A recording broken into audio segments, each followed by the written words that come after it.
Hello, my name is Edgar Degas. I was born in Paris, France in 1834. The name I was born with is Hilaire Germain Edgar Degas. I am the oldest of 5 siblings to my mother, Celestine Mousson Degas, and my father, Augustin Degas. My family comes from wealth, so my life was very easy as a child. I originally studied to be a lawyer, but then later decided art was my true passion. I went to art school at the École des Beaux-Arts in France.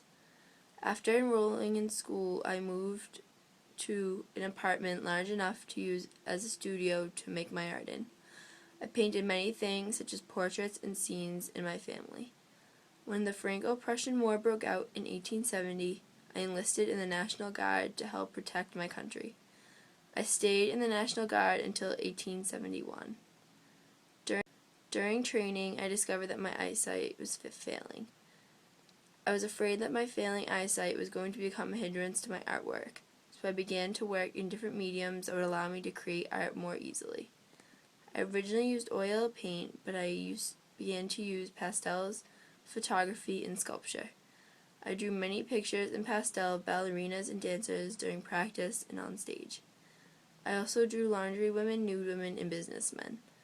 The time period in which I used these mediums is when I created some of my most famous pieces of art, such as the painting titled Dance Class, Dancer with Bouquet of Flowers, and the sculpture Little Dancer of 14 Years.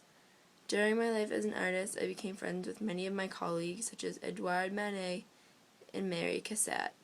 I even mentored Gauguin when he first began to create a career in art.